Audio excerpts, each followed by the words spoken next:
This is Power Athlete Radio.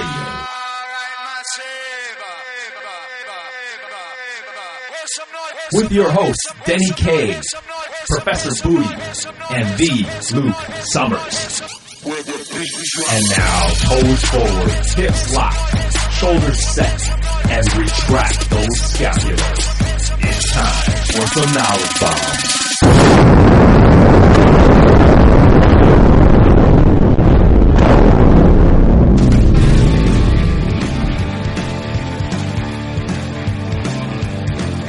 Hey everyone, thanks for tuning into Power Athlete Radio.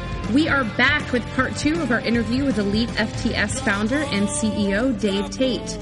This second part kicks off with Dave discussing his history of injury and what he attributes his joint issues to. Hear what he did to rehabilitate coming back from several major surgeries, and John's thoughts on how to ensure your body holds after adjustments and physical therapy. John also discusses what it's like to get his hip aspirated with a hammer and chisel from Home Depot. Then we touch on the pros and cons of playing in the NFL, the pros being hard to recall because of the concussion-induced memory loss. Finally, what it really means to be a yes man, how to see and create opportunities for yourself every day.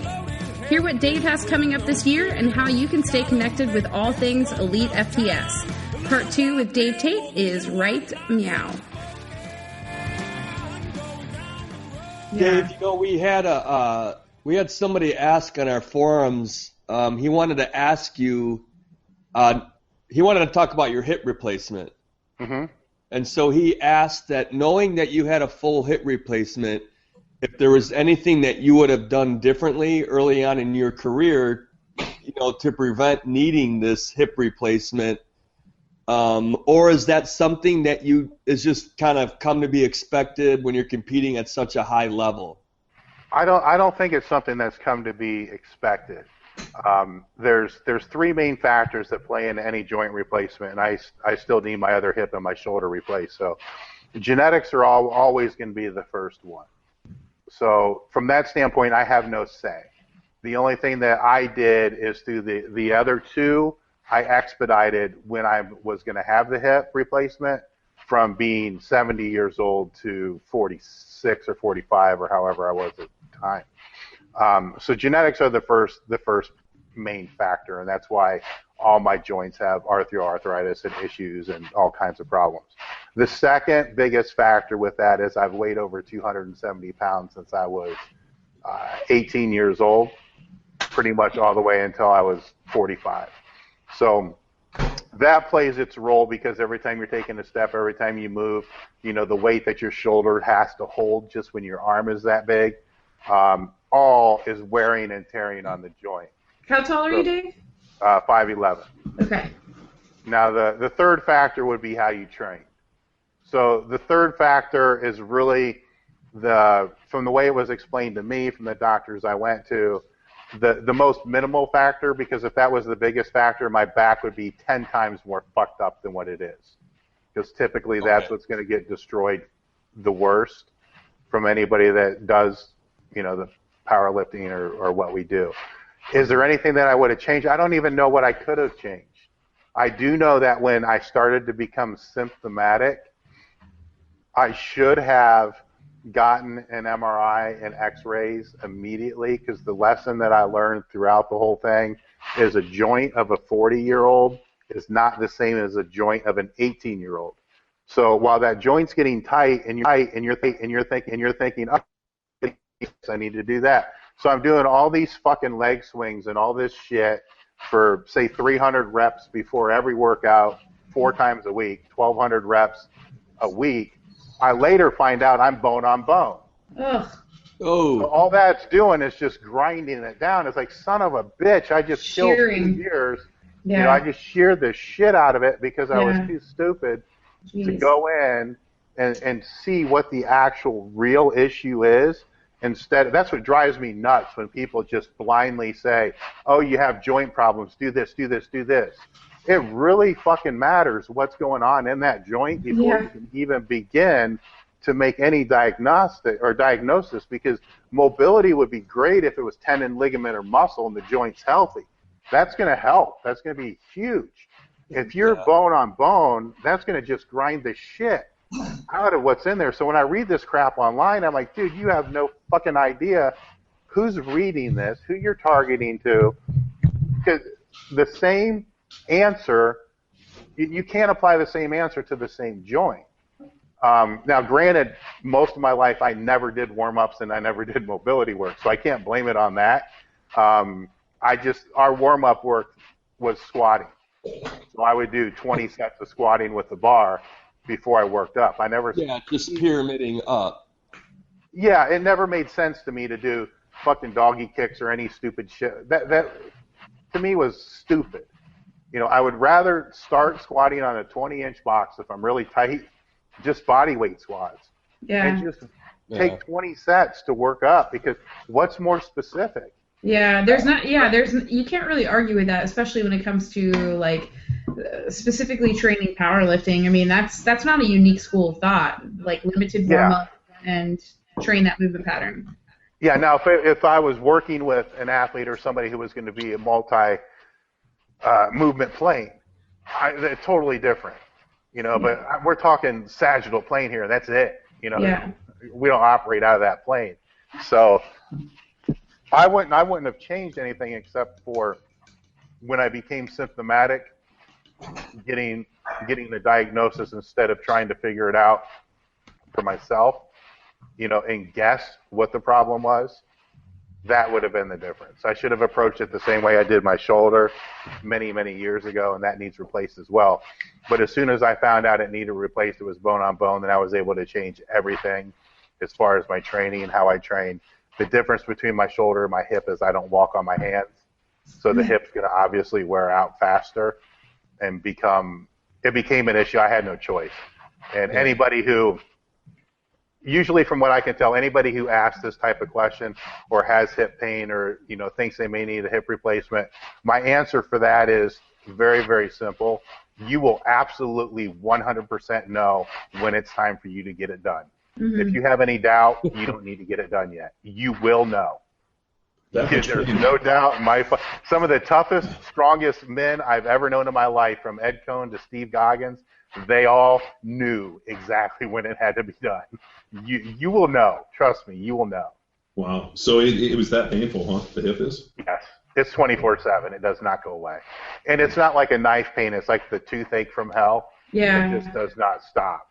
And you can't, you contemplate driving into a telephone pole rather than having to live. And you can't, and the worst too is like you can't sleep at night. I've had clients who've had their hips replaced, and like you can never ever get comfortable, and so you're constantly waking up in the middle of the night, and that will fuck you up.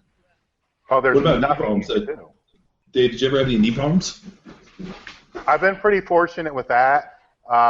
Early on in high school, I had a little bit of scope work done, but nothing. It was just meniscus type stuff. Nothing really major. Right now,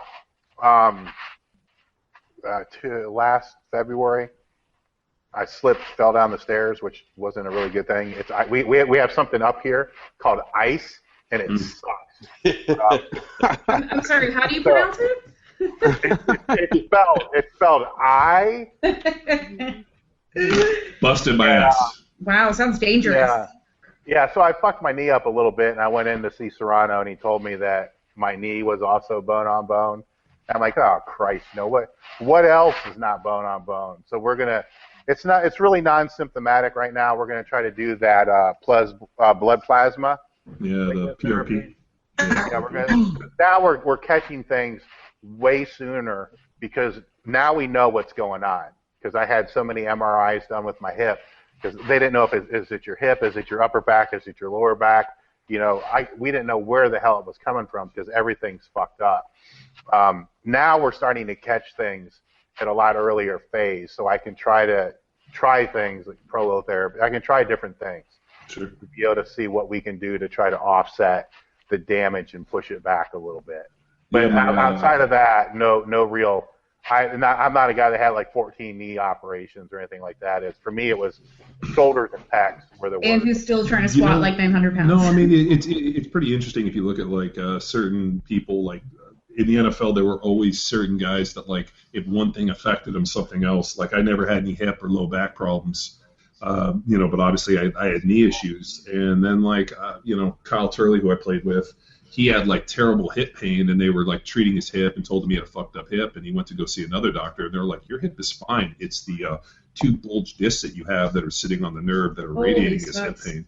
Damn. So he ended up going in and getting that fixed, and then and then it was his back. So it was pretty interesting. Guys either had like a back or a knee, and like the back kind of related to the hip. And if the guy had a knee, it was usually, came because he had some ankle issue. And it always ask guys, like, oh, your knee's fucked up. Did you ever sprain your ankle? Like, oh, yeah, I rolled the shit out of it like 5 times. Then my knee started hurting. So it was the whole, like, kind of one joint deal all the way. So I'm always fascinated, like, why, certain guys, like, oh, my hips are fine, but goddamn, my knees are trash. Or you meet a guy that's like, oh, my knees feel pretty good, but goddamn, I need my hips replaced. So it's pretty... I always wonder if it has to do something with maybe the technique or like, longer, shorter torso or joint angle or something that puts more stress on certain joints. I think that has some play with it. I also think that the injury history has play to it because it's, for myself, I tore the first major injury was tearing my left pec. Well, that creates that imbalance from the left to the right, which ended up with me having to get a right shoulder surgery, which now created an imbalance between the front and the back, which ended up with me having to get the supraspinatus reattached, which left back another imbalance, which led to the next pec. Then that led to another shoulder surgery, which led to me grabbing the bar a little uneven, which led to a torn groin. I mean, you can trace your injuries, and you can track how one, yeah. Yeah. A copy of a copy. No, it's true. I mean, like once something starts. Oh yeah. And like it's this actually, and Dave, you'd appreciate this. There's a good friend of mine who's a doctor in Caseville, Utah, a guy named Craig Bueller, and I've talked about him before. Callie's actually met him. He's the guy that invented the muscle activation technique, and John Meadows uses it, and he's pretty much the foremost expert and invented the whole deal. And he's like a witch doctor, and I remember talking to him about this very deal, and he said what happens is as injuries happen, muscles end up getting shut down and become inhibited, and then it becomes this whole cascade effect, and then one kind of goes, and then his whole therapy is about going back and rebalancing. Certain nerves and muscle fibers will turn off to accommodate. Injuries. Yeah, and then it just becomes this. And he said the difference between the best athletes in the world and the average athletes is that the best athletes in the world, their bodies allow them to create new movement patterns, and you're able to recruit. Like all of a sudden, your pec gets shut down, so now all of a sudden I'm gonna move my shoulder, or I'm gonna shrug my shoulder up so that I can get my trap and my upper shoulder in. And he went through this entire deal where I was there for 3 days, and he worked on me and was like, honestly, at the end of your career when you got hurt, you felt like you couldn't do it anymore. It was just that you had just been taking so many injuries that your body just could no longer recruit and do what you needed to do. And after 3 days of him working on me, I literally popped off the table. And as I walked out of his clinic, I remember thinking, like, I could get in the car and go play right now. I could run through the side of this wall. That's how good I felt. And the only thing I was sad driving to the airport was that I didn't meet him 10 years earlier in my career. So now whenever I meet young players or I get consulted by anybody, I tell them, like, dude, get on a plane, go see Doc Bueller in Caseville, Utah, and telling me, like, hey, man, John Welborn sent me here. He said what he can do for you. So, and then when I talked to Meadows about it, he's like, oh, yeah, I've been seeing a guy that he had worked with. So, I mean, maybe that's something to give you a try. I mean, it really worked. Well, I've been a huge advocate of that. I started to see my old physical therapist, and it's hard to find a good physical therapist, so I've always gone back to the same guy. His name is Chad Simmons out of Columbus here. He was there after I tore my first pec, and throughout, and he's progressed and moved on to his own clinic and went through ART, and now he's in the MAT. I started to see him and go into his practice about 6 months before my hip replacement, and that was February 2012, I believe. 20 whatever, it was a few years ago, 2 years ago. I've gone out every week since.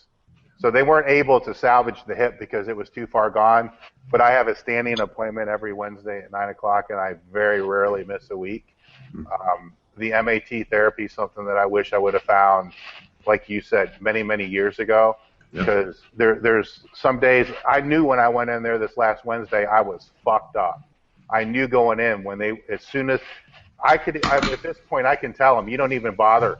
You don't even need to bother with half the muscle testing you're going to do. I can tell you right now, I'm going to fail this one. As soon as they put the leg in the position and the arm in position, I know it's shut down. Dude, that was me. And like, he would put me into positions, and as he was putting me into the positions, I would get a sick feeling like, no, I don't like that position. And he was like, why is that? I'm like, well, I'm weak in that position. Like the one that is pretty funny, like the overextended position. Like where we call it CrossFit girl butt, where everybody's really like overextended. In their lumbar. And like that position for me was always an extremely weak position. And he's like, dude, you can't get in that position because muscles in your low back are off. And I remember him putting me into that position, me being like, whoa, whoa, whoa, whoa, whoa, or him doing muscle testing on certain things. And actually, we benched on Tuesday, and as I left the gym in the car, I actually called Doc Bueller to make an appointment. I'm like, Doc, as I was benching, I could feel like, like you just know, like, and you know what I'm talking about, like all of a sudden you're doing something. Oh yeah. I got to go see him, so I'm gonna go see him next week. And unfortunately, it's I got to get on a plane to go to Utah to make it happen. If he was local, I'd probably see him. Shit, every day I'd probably just stop in there and hang around in case you had a free moment. Get a balloon shoved up your nose. Yeah, I haven't had one session yet to where everything was solid. Not yet, because we're still, after like 2 years, we're still trying to get to my freaking shoulder. But we're still messing around with this back and hip and all this other shit that we're still trying to get locked in. And then I had my plantar fasciitis flared up like a motherfucker, so that took a while to get that tied back in. But slowly it's progressing back up. Then I do something stupid, the stupid shit in the gym, and then I derail, where we're going. Where if I would just listen to what they, don't do stupid shit, we probably could have been working on my shoulder a while ago. But it took me 3 that's years. my long-term goal, to get the shoulder range of motion somewhat back. It took me 3 years of seeing him to get everything balanced. I mean, just because I couldn't, I would try to go every couple of months, but it took literally 3 years to get it going. And I remember when he finished, we got off the table, and I was like, "Is that it?" And he's like, "Yeah." And I'm like, "What should I do?" He's like, "Go out and test it, and come on back and see how you did." And the one thing that was very interesting though is I remember I hadn't seen him in a couple months, and I came back and he started retesting everything. He said everything that we had done held. And I was like, oh, well, that's good. And he goes, I can pretty much, based on a lot of your stuff, I can tell you some things about you. And I was like, great. I love when people tell me stuff. And he goes, oh, I'm going to tell you how you eat. I was like, oh, really? Tell me how I eat. And he kind of went through this whole diet thing. And he's like, I have, over the course of doing this for X amount of years, whenever I test and then I retest somebody when they come back, I always ask them, like, well, tell me about your diet, tell me this, because I'm always looking for different reasons of why things went held. And he said diet was the biggest deciding factor on whether muscles hold from the treatments or not. And he said that somebody that basically eats, I'm not going to use a paleo term, but more of like a primal, like, meat and just basic ingredients and not a lot of processed foods and just not a lot of crap. He goes, honestly, has a much better chance of keeping everything he said. He said he will not work on vegans. He said it's a waste of my time. It's a waste of their money. If you're a vegan, not a single movement that I have done in 20 years will hold on a vegan or a vegetarian. Yeah, sugar throws me out a lot. Yeah. The inflammation from all the sugar. Yeah. If I'm pounding Reese cups and shit like that. So for me, it's the one that I'm super allergic to is gluten. So as Bobby will attest on this, that if I get gluten dosed, it's fucking bad. But when we were in there, he was like, "Hey, I'm gonna kind of did some applied kinesiology, which I don't really buy." But he's like, "Hey, I want you to hold this in your mouth." I'm like, "What is it?" He's like, "It's a bagel." I'm like, "Ooh." And instantly I was weak in everything. And he's like, dude, he goes, you just have an allergy. And he goes, it causes inflammation, but sugar. He goes, man, more of a very simple kind of like primal diet. He goes, just hold this bagel in your mouth? Yeah, he gave me a bagel and I ate it. And literally I was fucking weak. And at that point I was like, fucking bagels are my weak food. They're probably they're your kryptonite. Bagels are your kryptonite. Yeah, I used to go to a guy all the time for that applied kinesiology, and it's like voodoo shit, man. Yeah, and then once we get everything tested and you're all back, I can remember many times, you go through there and I got this stupid glandular I'm holding on the top of my tongue, and everything's strong, and then they get everything fixed. I can remember sitting in my car thinking, and then I would go to turn, like to pull out, and my back would pop a little bit, and I think, oh, fuck, I just broke everything he just spent an hour fixing. But I was scared to do anything. Do you buy the AK stuff? Like I don't know, man. It didn't. It certainly didn't help me. We're the same. I never bought into it. I don't believe it. But like, what was interesting with Doc Bueller, he didn't really do that kind of stuff. But he was able to kind of like be like, hey, you know what? I'm gonna do this form of muscle testing, and I'm gonna do the MAT stuff, and there's gonna be certain things that are gonna weaken it. And then I'm gonna read your aura, and that's when I was like, all right, Bueller. No. So I believe that there are certain people in the world that that have extra senses in their dogs. Yeah. Fucking dogs know who's a good person, who's a bad person. And they fucking do. This happens. And I believe that there's certain people, like I'm sure, Kelly, you have been out and met some fucking creepers and been like, that guy's creepy. How do you know that he's creepy? From their Tinder profile. Yeah. From the Tinder profile. Yeah. Okay. Well, you know what? Like, dude, dude, and Dave, I'm sure you have too. I've met people where I've been like, you know what, It's called a goatee, and it's something bad about you that I don't want you to be around, and I sure as hell would introduce you to my wife and kids. So like, I think like people have extrasensory perception. I think like we know like good and bad. And Doc Bueller is just one of those guys where he's like, you know what, like I'm able to kind of like sense, having worked with people, sense like what he called auras, or just like us feeling off of people. And he's like, there's people that I don't want to work with. Well, I asked him. Well, I asked him, I'm like, are there people that you won't work with? He goes, yeah, I've had people walk in, and if I get a bad feeling of them, I won't work with them. I'm like, okay, that's pretty good. He goes, just like, and I didn't really buy it, but like he said it, I'm like, makes total sense. Here's a cool thing. I grilled him a little bit when I met him, and I've never met a more calm, confident person, and he not once got defensive, and I was being very tactful, but he never once got defensive, and he just basically tried to explain his process to me, and I had nothing but the utmost respect because, like John said, and like, I got I got the phrase from my coach Tim Enriquez, but that you can't argue with results. Yeah. So if something works and whatever juju he's using, like that's fine, Well, I remember last time I was there, like Thora Birch and a couple other Olympians were all sitting in there, and you're like kind of sitting around, and you're like, shit, there's like 3 gold medalists sitting in here, and me, I'm like, fuck, obviously this is, if people are traveling to Caseville, Utah to come see, Doc Bueller, and he's got like a 2-year wait, so. Like in the middle of nowhere, like, like some Joe Jackson style. Yeah, and the guy's, like, yeah, I mean, he's pretty amazing, and at my darkest moment where I thought everything, there wasn't a fucking doctor that could help me, Doc Bueller was able to, fix my knee and fix some shit. Mm-hmm. Fuck. Well, I think the key takeaway here is that when you're competing at a higher level, or you're really, really serious about what you're doing, if training wise, you have to take responsibility for your own restoration. You can't just go to the doctor and have the doctor say, "Well, just rest it." Yeah. And a lot will do that. So there's absolutely nothing wrong with looking outside the box. And if it's applied kinesiology, MAT, ART, or any other, hundreds of therapies that are out there, you need to take responsibility for trying to figure out what's going to work best for you. Because what works for you might not work for somebody else. And for me, I mean, a lot of people will tell me MAT is full of shit, and I'll argue it to death. And you're wrong. It works great for me, but it may not work for you. But maybe it doesn't work because you didn't go long enough, or maybe it just doesn't work. But don't sit here and bitch and complain to me about how fucked up you are if you're not even doing anything. Yeah. To try to get better. Yeah, we had someone at a seminar recently ask me, what if you're telling your athlete, and they're like a high-end athlete, and you're telling them, the nutrition protocol they should be following, the sleep, diet, any rehab type things that they need to be doing, or recovery methods or habits they need to be implementing, and they're absolutely not doing it. And I said, then they have no one to blame but themselves.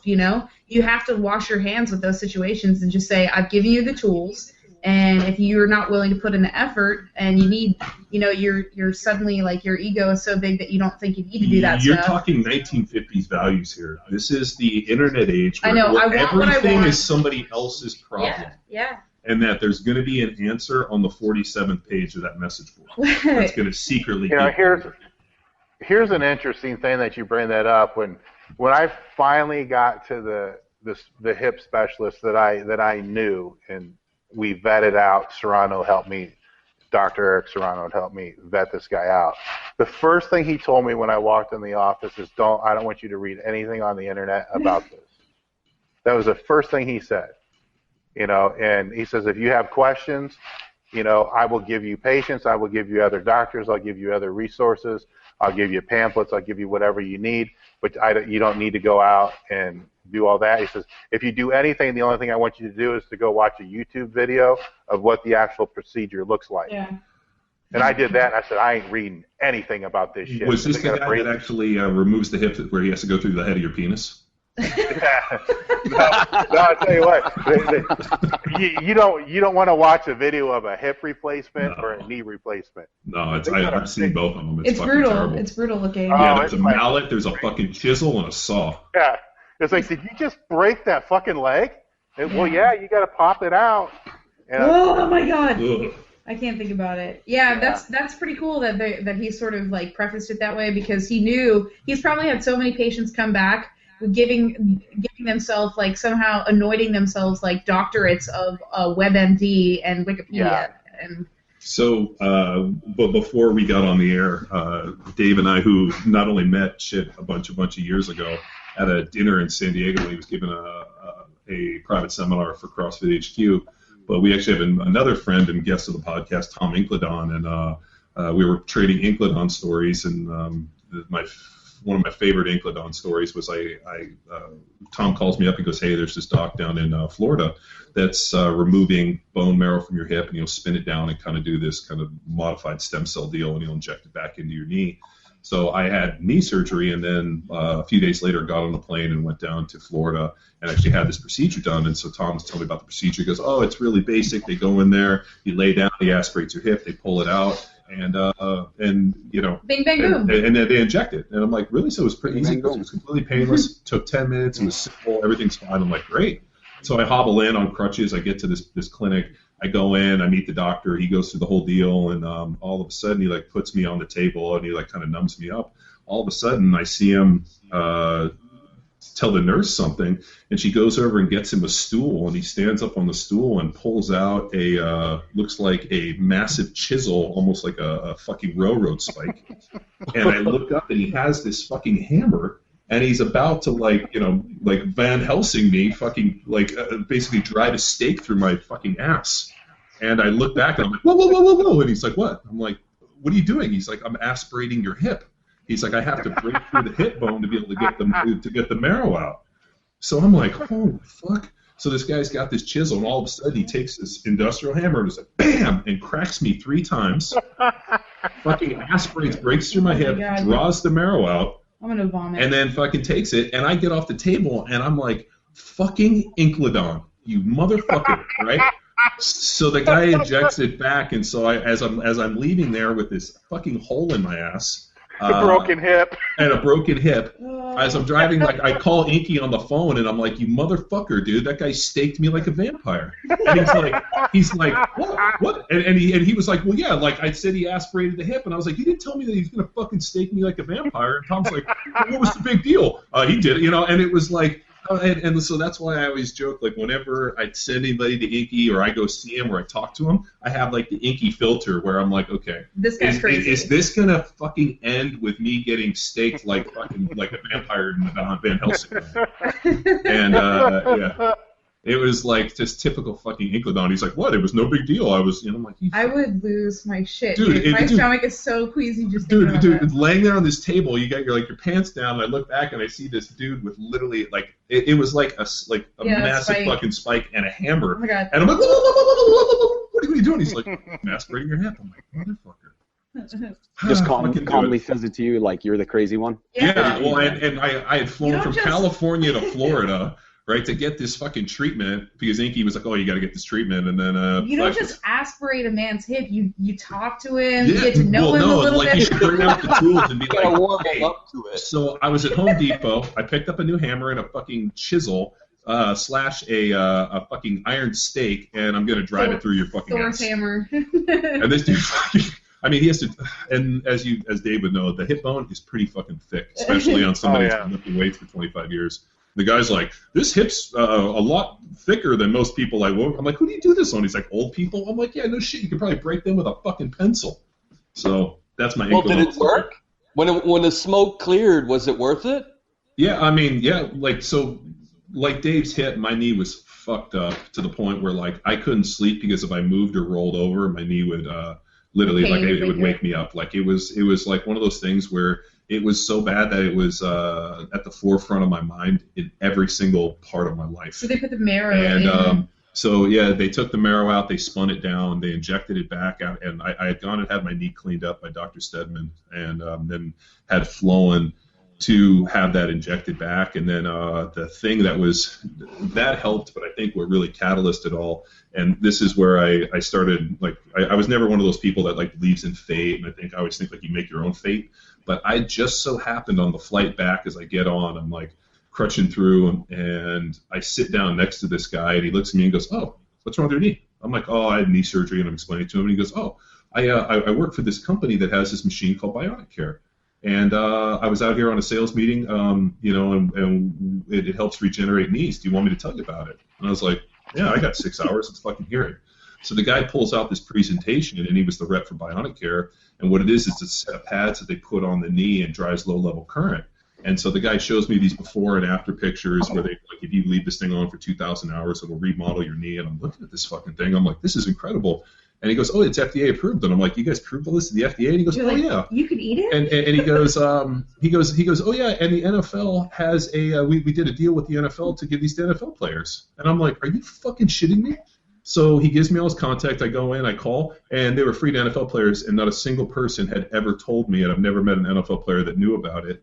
And so I ordered this Bionic Care system, put it on my knee, and between the surgery, the stem cell stuff with the fucking Van Helsing procedure, and then wearing this Bionic Care, all of a sudden, like, my knee stopped hurting, and I went back to training and everything, and have not had any problems. So but to be fair, isn't everything free for NFL players?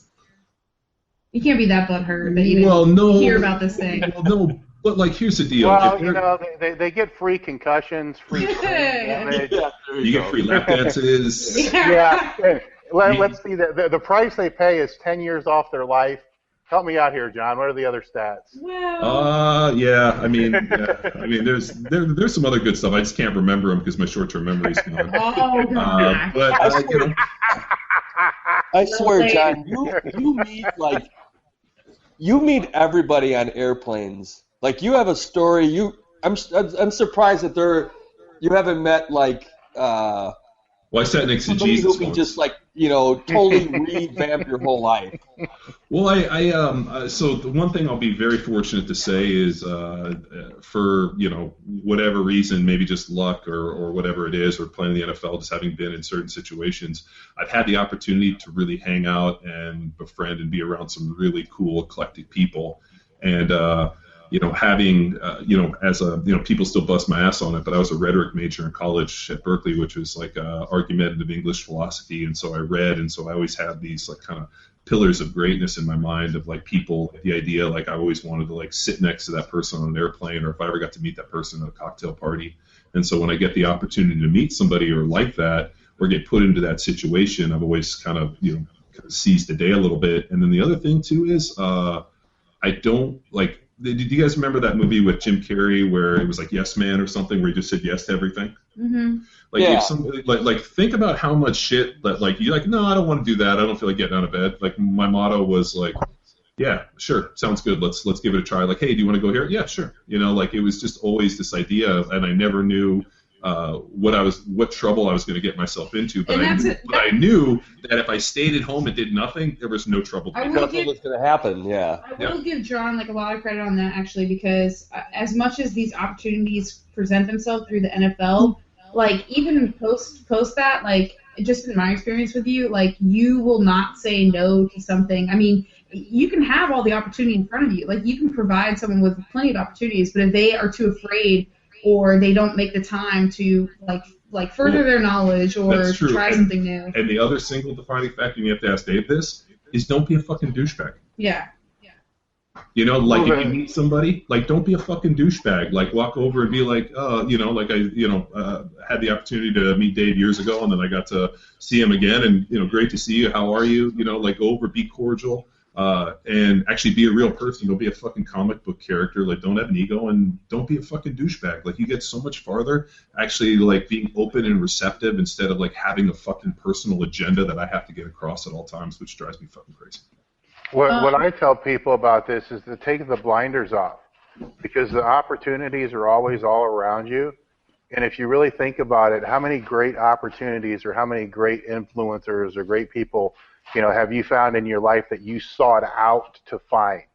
Yeah. Compared to how many people just happen to be in the right place at the right time, and it seems totally by accident. But the guy was sitting right next to him on an airplane. Yeah. And literally, like, I could have very easily been like, hey, fuck you. And I was like, you know what, I got 6 hours. Now, if the guy had said, hey, do you have term life insurance? Can I give you a 6-hour presentation? I probably would have been like, But, like, the guy, like, and then the best is that thing not only has helped me, but I've told so many other, you know, successful people, and, like, you know, like, all of a sudden, like, shit, my mom the other day, which is, this is a thing I was trying to get back to when you were talking about genetics on those, on joint injuries. I believe genetics is such a key factor. Like, my mom slipped and she ended up tearing some cartilage in her knee, and she's in her 70s, and the doctor went in and her joints are actually perfect. So she has no arthritis, nothing. And the doctor was, like, kind of confused, and he's like, either you have pretty good genetics or you've lived the life of a veal. And my mom's like, actually, I was an athlete, I did this. And he's like, these are probably the best joints I've ever seen on a 70-plus-year-old person. So he's like, you obviously have some pretty good genetics. And, you know, but my mom also takes no medication. She's never had any problems. And same with my dad until recently. He's never took any medication or had any issues, and he's in his 70s. So I think genetics is probably a key factor, you know, because, I mean, I've run into people that were in their 30s that have had double knee replacements that never did anything athletic. Yeah. So see, going back to your plane ride, you could have been the dude that just sat down thinking, oh my God, I just had a spike driven in my ass, fuck this, throw the headphones on and just tune everybody out and just fly home, and then completely missed out on that opportunity that was inches, actually not even inches away, because on a plane seat you guys are sharing space. Sure. So the opportunity that was sitting right in your lap, you could have completely missed that just by putting on a pair of headphones and just listening to music on the way home. No, I think people, NFL players are really notorious for this. They're almost kind of like agoraphobes in a lot of ways, where, like, everybody wants to be around me, and, like, everybody wants something from me. And it's like, for the most part, like, you know, people, like, you know, legitimately, they're sitting on a plane, they sit next to you, they want to talk to you, or you meet people in life, and, like, they're legitimately interested, and you're like, oh, you know what? And it's just interesting. I've realized the you know, if I, you know, and what's hilarious is you said that you wrote that under the bar book for your kids. I'm actually doing the same thing for my daughters. It's actually about my values and, like, what they should look for as they, like, you know, start to get older in guys and, like, in life. And I started kind of putting together this kind of, how, you know, father's advice to his daughters. And the, you know, thing is, like, you know, like, you know, be, like, just, you know, be able to listen to everybody and be able to, like, formulate your own opinions. And actually, it's okay to have your own opinions that are different than the herd. And you know, it just kind of, I don't know, it just kind of blew me away a little bit. But I've been very, very fortunate to be put in some incredible situations, and out of it, I have some really cool stories. These guys ask me stories all the time, and they're like, how the fuck did that happen? I'm like, I don't know, dude. I said, let's fucking go. And next thing you know, we were there. So yeah. Then I was asking myself, what the hell did I do?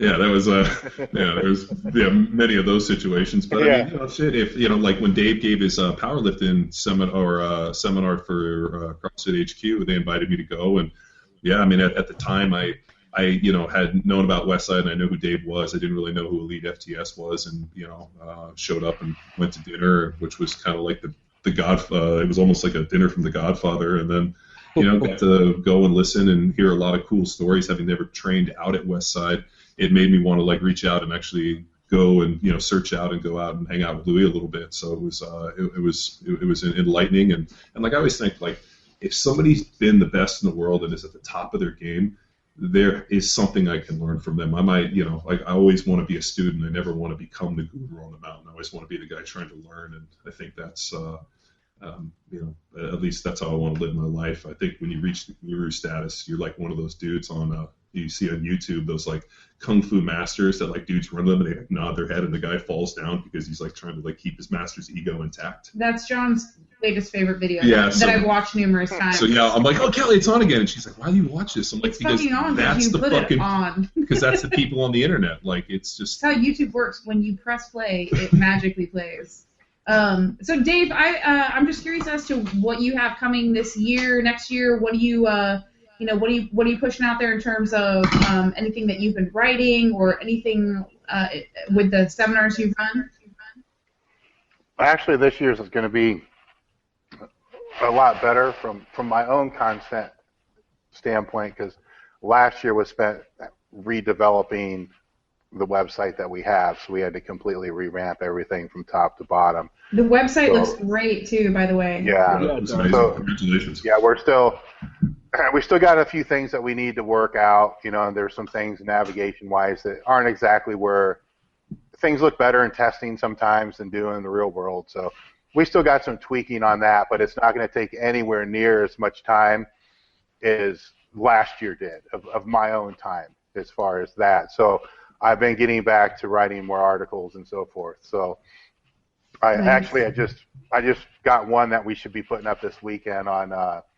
I'm taking a different approach because it's been probably a year since I've really written an article, where now what I'm writing is I'm looking for things that, like, if you do a search on how to build mass, and this is the article I got that's coming out, three ways to build mass.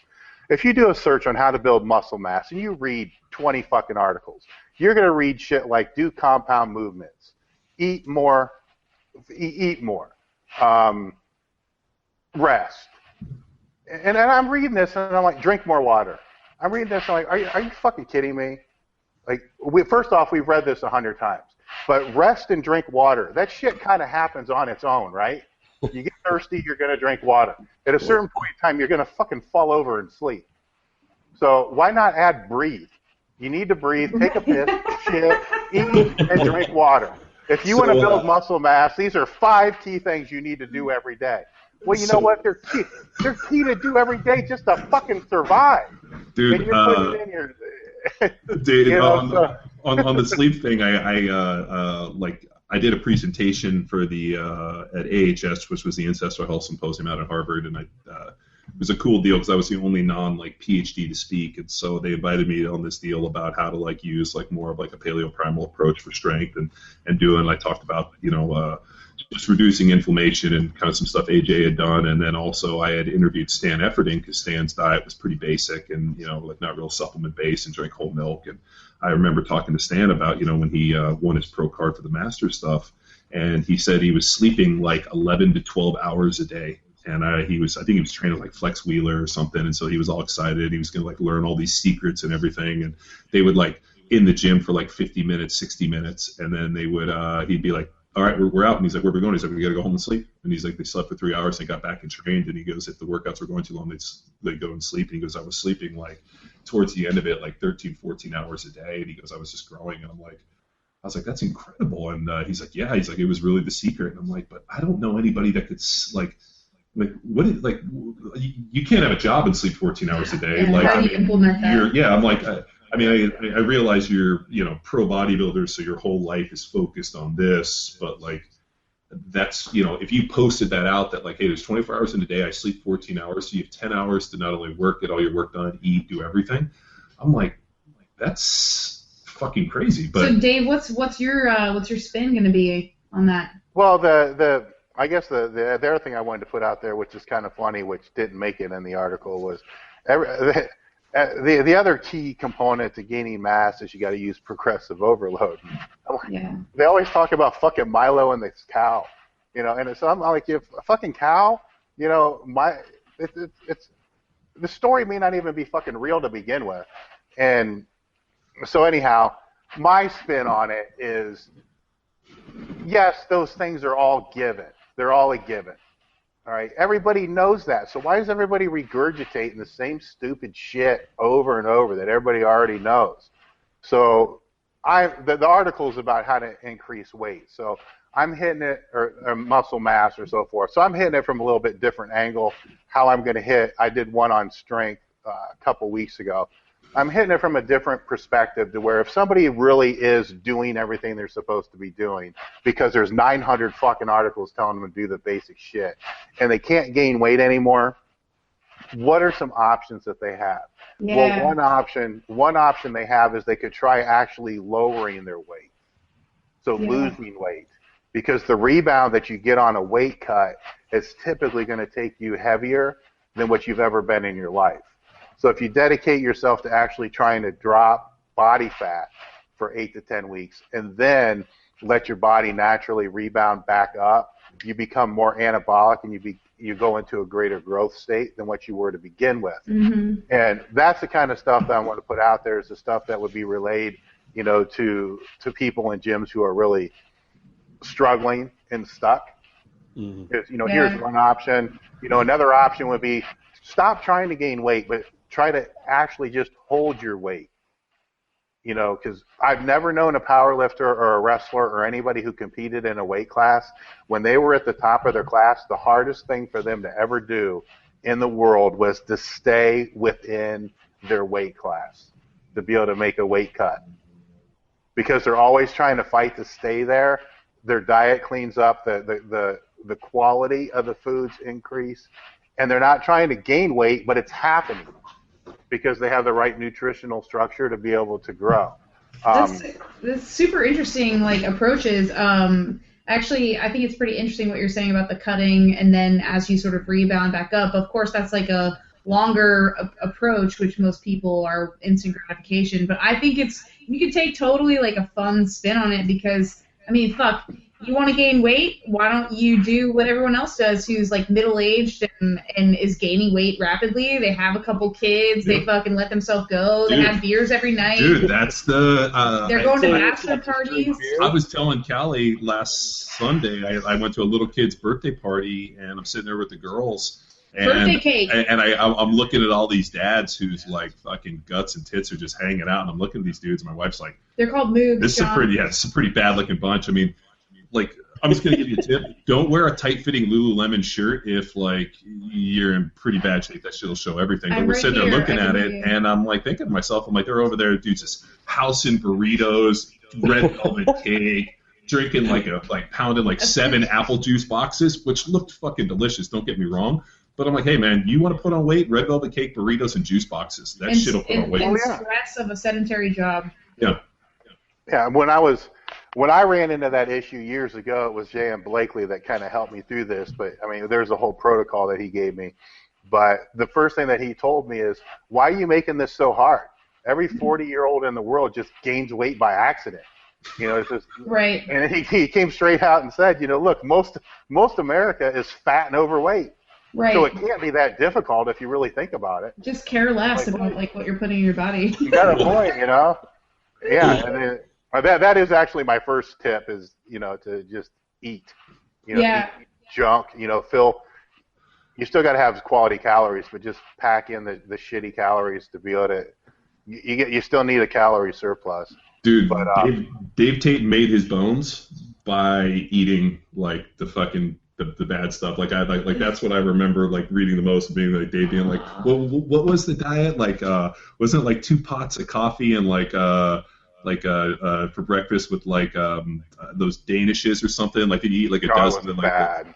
Dave it was either on Elite or it was a T Nation, but it was an example of what you'd eat on a day, and I remember reading it and being mother of God, that dude. Oh, it was bad. It was bad. It all started.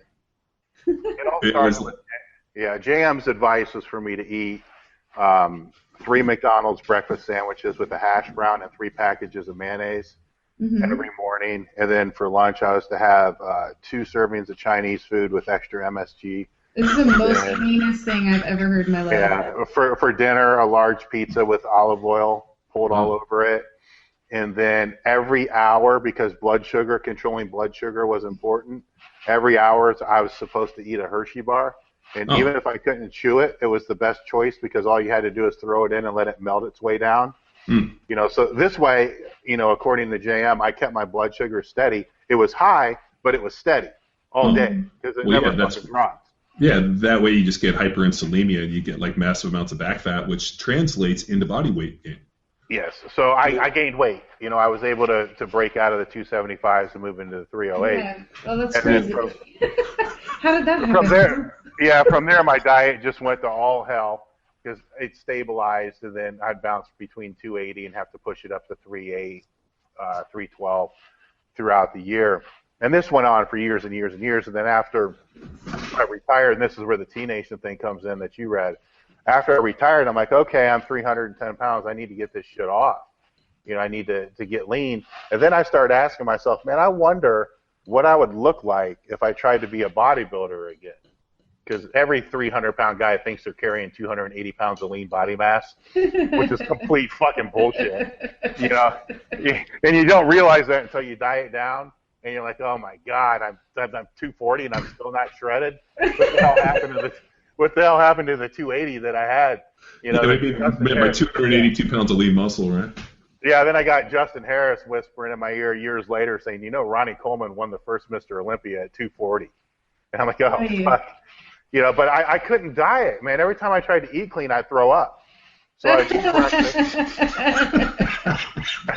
I would eat breakfast. It would be like eggs and fucking Ezekiel bread with, whatever fucking wholesome butter it was. And 2 hours later, I'd be vomiting or I'd have this really bad headache. I'm told vomiting is a decent way to cut weight. Yeah, we've been talking about that. But if I made it to lunch, which was chicken and rice, it's bodybuilding stuff, so chicken and rice. Then I would throw up the chicken and rice, and this shit kept going on. And then it feels so. I'd go to McDonald's, and boom, immediately I felt awesome. Yeah. Okay, I feel better now. I had my fucking Big Mac. Everything's cool. I'll try again tomorrow. So tomorrow, first 2 meals, I puke. This goes on for like 3 weeks. So I end up getting a hold of John Berardi, and I call him on the phone. And the conversation was more along the lines of, John, I got a problem. Dave, what can I help you with? I think I'm allergic to eating healthy. Dave, can you please repeat what you just said? I said, John, I think I'm allergic to eating healthy. And there was silence. It's like he didn't know what to think. Is this guy calling to fuck with me? And I explained, what was going on. I said, something's not right because every time I try to eat something healthy, I'm throwing it up. And so he worked with me on my diet a little bit with digestive enzymes and some other things we had to throw in there. But that's amazing. Your body was... It was so conditioned. Yeah, so acclimated to that other diet. I was going to say a steady diet of Bob Evans and that fucking Chinese food place that Louis took me would fucking kill anybody. So I'm amazed that you're... Oh, yeah. So what happened is, I think from just being inundated with that you somehow morphed in like you had a genetic adaptation to be able to survive that food, and then when you went away from that, you got sick. So what an interesting study. That's crazy. Well, I have to say, Dave, we have officially had everyone else that was on this podcast drop off because they have other obligations. Fuck those assholes. Meanwhile, we're just hanging out here. We're probably going to split this into a 2-parter because there's so much good content and so much good storytelling. I can't personally thank you enough because I was really jealous that these guys got to go to Ohio for the Elite FTS thing. We had a seminar in Oklahoma at the time, but just even through the podcast, I'm stoked to have met you, and I really appreciate your time sharing all your knowledge with us. Thank you. Thank you for having me. Oh, and also we do a playlist. So we load up like a... Oh, shit. Yeah, I'll send something. Yeah, we need about that. Yeah, we need a few songs. Or you can just give us a few songs. I mean, Wendler's was like fucking Angel of Death, Murder, Death, Kill, rape, murder, death, kill, angel of death. Stuff I'd never heard of. Drinking blood intravenously. I mean, I was like, wow, I've never heard any of these. I really don't pay attention. You know, I've never really paid attention. I mean, when I was at Westside, it was AC/DC or whatever like that. I mean, it's kind of embarrassing in a way, but what I do now, if I have my headphones on and I'm getting ready for a set that I know is going to be something really fucked up, I put on something like Christina Aguilera or Alicia Keys. Something that I know is going to drive everybody else fucking crazy. Yeah. I like it. Because they're going to be looking at me like, what the hell is he listening to? And then I pull it off. I'm like, here, look. And they're listening to Alicia Keys. And they're like, this guy's fucking whacked. You know, and that's what I want. You know, so. Yeah, but on a playlist, so I'll send a playlist. It's going to be all fucked up. Perfect. But, that's even better. I can't wait for people to click on the Spotify and be like, Dave Tate? Because it mindfucks Baby everyone Hit else. Me One More Time by Britney Spears? Are well, they it's like Christina Aguilera's got a song called Body of Me. Now, I interpret it completely different than what she's saying. To me, it's like all my fucking joints are falling off. So I need to embrace the fact that they're falling off and go really fucking hard right now because tomorrow my arm might fall off. So I think this has been the most telling point of the entire conversation we've had today. I do, man. I love to put stuff on the radio where people are like, "What the fuck?" This is the good stuff. This is the stuff I'm not going to read on T Nation, so I appreciate that. I'm like, if you really need this shit playing on the radio for you to be able to do something, then you're not that fucking strong to begin with. So let me go over and put on, Waylon Jennings from 1950. I like it. It's got to come from within. So I'll put some really stupid shit up there. So awesome. We'll send it over. I'll shoot you an email to remind you. But hey, thanks again, and we look forward to having you on again real soon. Thanks, Dave. Great, I appreciate it. Thanks, guys. Yes, sir. Bye-bye.